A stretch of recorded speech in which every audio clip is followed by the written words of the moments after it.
لسه جايه من بره. هنعمل الروتين بتاع بشرتي الفتره دي، هنتجه لحاجتين كده بقى 4، بس هما حاجتين بس. شعري المنكوش جدا بس عشان الجو الصبح كان حر قوي وبالليل كان برد قوي، وحواجبي عشان محدش يسألني عليها. اللي عارف عارف بقى، واللي مش عارف خلاص مش قادرة اشرح بصراحة. المهم هوريكم الروتين بتاع بشرتي ويلا بينا نبدأ. لميت شعري اول حاجة تمام، وهستخدم القطن بتاع وايت. القطن ده لسه هما منزلينه جديد. وايت للي مش عارف يعني اكيد كلكم عارفين، هي شركة بتعمل مناديل وحاجات كتيرة قوي. لسه لاقيهم عاملين قطن فجربته بصراحة.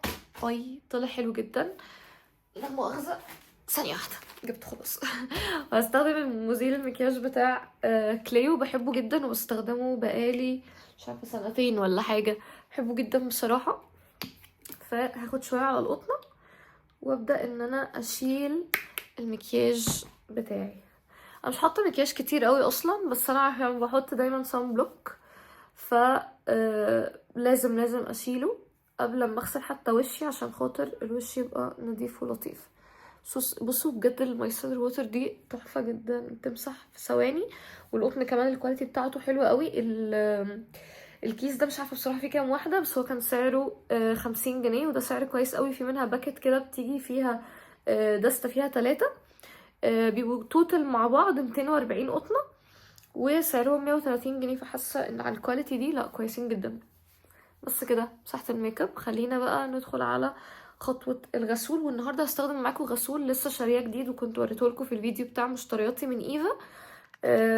ونستخدمه سوا دلوقتي. انا لسه ما عنديش رأي عليه بس هوريهولكم. بس نسيت اقول لكم ان قبل ما اغسل وشي بحب الاول ان انا استخدم فرشة سناني. دي كنت شاريها وانا مسافرة. دي اللي هي الالكتريك براش، بتبقى كده بتفضلي بقى تمشوها على اسنانكم وبتغسل حلو قوي بصراحة، عجباني جدا. والراس اللي هنا دي بتتغير تمام. فانا هروح اغسل سناني الاول، لان احنا لما بنغسل سناننا بنلاقي ان في بقى ايه، الرغاوي دي بتبقى على البق فبتبوظ الشفايف وبتخليها تغمق. فاحنا بنغسل سناننا الاول وبعد كده بنغسل وشنا عشان بالغسول اشيل بقى البواقي بتاعه المعجون واتاكد ان انا المنطقه دي نظيفه، فمش هيحصل اي غمقان على الشفايف للناس اللي بتشتكي دايما من الموضوع ده. فهغسل سناني واجيلكم. انا غسلت اسناني ودلوقتي هستخدم الغسول بتاع ايفا اللي بقول لكم عليه ده، اللي هو بالفيتامين سي. هو بيجي معاه زي فرشه سيليكون كده من هنا، بس انا مش بحب استخدم اي فرش على وشي عشان لو انتم متابعيني هتعرفوا ان انا قلت لكم ان ده غلط جدا وبيوسع المسام مع الوقت. فانا اللي بحب اعمله ان انا باخد من الغسول، وطبعا منديه وشي ميه. فكره ان انا اغسل كده في الهواء الطلق ده من غير ما يكون قدامي الحمام، دي مش فكرة صح خالص. انا بصراحة ما عنديش اي رأي لسه ناحية الغسول ده، بستخدمه بقالي مثلا مش عارفة 3 ايام ولا حاجة. بس ما اقدرش اقول ان انا مبسوطة اكتر حاجة، ومش متأكدة لسه انا مش مبسوطة ليه، فمش هتكلم دلوقتي عشان ما اظلموش يعني. اللي انا هعمله ان انا هدلك بشرتي لمدة 60 ثانية بالغسول، وبعمل حاجة بقى عشان البهدلة اللي انا فيها دلوقتي. ان انا بالفرشة بتاعة الغسول اللي هي السيليكون دي بعمل سكراب لشفايفي علشان اقشرها. بس هي مرة واحدة بس في الاسبوع، يعني بالكتير مرتين على حسب شفايفي محتاجة ولا لا. فانا هروح بقى اخلص واجيلكوا عشان بجد الموضوع بقى صعب أوي. خلاص كده غسلت وشي ونشفت بالمناديل كالعادة. دلوقتي بقى هبدأ الروتين بتاع بشرتي. ومش هقول رأيي في الغسول زي ما قلت لكم دلوقتي عشان خاطر انا لسه ما عنديش رأي ومش عايزة اظلمه واقول في حاجات ممكن اكون لسه مش متأكدة منها لان لسه ما جربتوش بقالي كتير.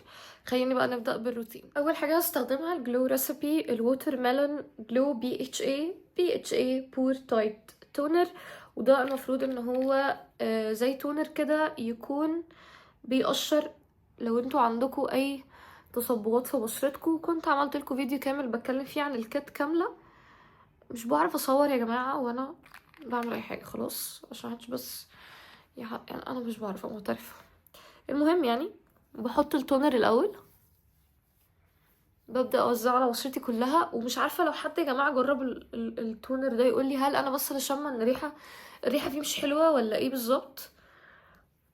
بشرة بتمتصه حلو جدا جدا، تحسوا انتوا كأنكم مش حاطين حاجة الصراحة. فدي حاجة لطيفة فيه. المفروض بقى ان هو يعني يخلي شكل المسام افضل، وان هو كده يعني. بصوا بجد انا هسيب لكم لينك الفيديو اللي انا بتكلم فيه عن المجموعة عشان مش بعرف اشرح كده. كمان دماغي فاصله، بصور تقريبا الساعه 1 بالليل ولا حاجه. بيوتي اوف جوسن السيرم الصغنون، هعمل لكم ريفيو كامل عن الكيت كلها، لان انا جبت كل انواع السيرمز بتاعتهم في الكيت الصغيره بتاعه السفر دي. وعايزه اقول لكم ان انا كنت عامله لكم فيديو كامل عن كل منتجات الشركه دي بالذات، وقلت لكم البدايل بتاعتها هنا في مصر تجيبوا لها ايه. هسيب لكم اللينك ثواني عشان انا هوقع كل حاجه دلوقتي. بس هقول لكم انا بستخدم انهي سيرم فيهم دلوقتي، بس لحظه واحده عشان انا نسيت ابص الصراحه.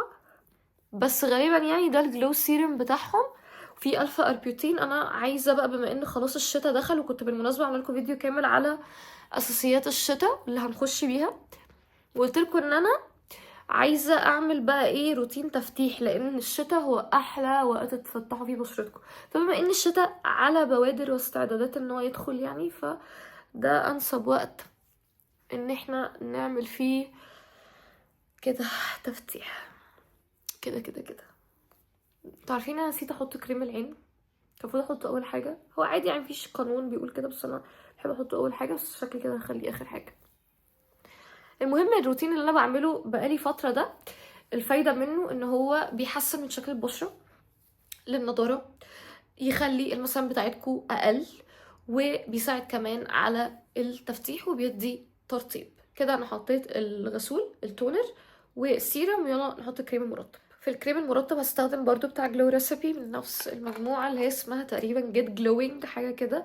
ده كريم مرطب المفروض ان هو غني بالهيلورونيك اسيد، فحاسة انه هيديني يعني مع الروتين ده افكت حلو. وانا برضو زي ما قلت لكم كنت عاملة فيديو كامل عن المجموعة كلها، للي عايز يعرف تأثير المجموعة لوحدها واللي عايز يعرف تأثير كل برودكت لوحده. فده كده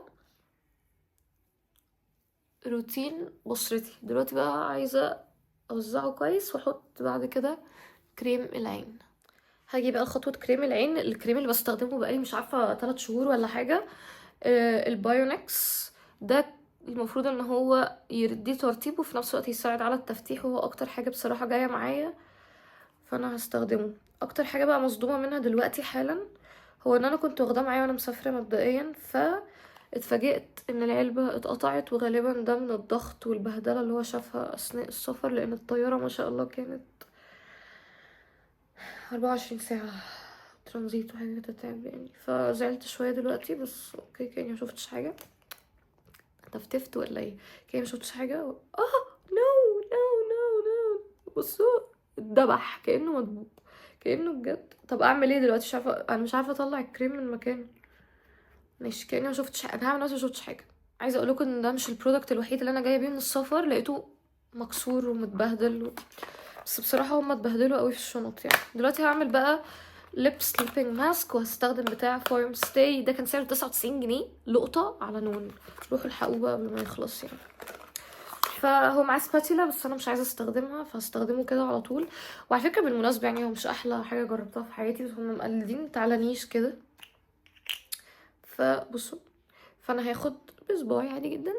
بحب الشكل على الشفايف الصراحه، يبقى شكله وحش قوي بس يعني اوكي. بحسها يخلي شكل الشفايف كأني تعبانة وبهتانة. على فكرة هو الأفضل ان انتوا تستخدموا ليب بالم بتاعتكم وبعد كده تقفلوا الترطيب بيه، بس أنا مش قادرة اعمل كده مع اني عملت خطوات كتير، بس جيت على دي ومش قادرة. محدش يسألني ليه. وبس كده. حاسة ان انا بقيت بلمع كده، بشرتي بتلمع شوية بس اوكي. عايزه اقول لكم الحاجه اللي بعملها دايما هي ان انا اي بواقي كريمات او سيرم بحط على ايدي على طول، نعمل روتين لايدينا في نفس الوقت. اخر حاجه ما تنسوش تنضفوا نضارتكم قبل ما تلبسوها. نضارتي مغبشه شويه بس قشطه، اعمل نفسي مش واخده بالي عشان مش قادره. وده كده كان الروتين بتاعي، يا رب يكون الروتين عجبكم واستفدتوا منه. الروتين ده اللي مش عارف للترطيب، نضاره، تفتيح، كل حاجه. اشوفكم الفيديو الجاي.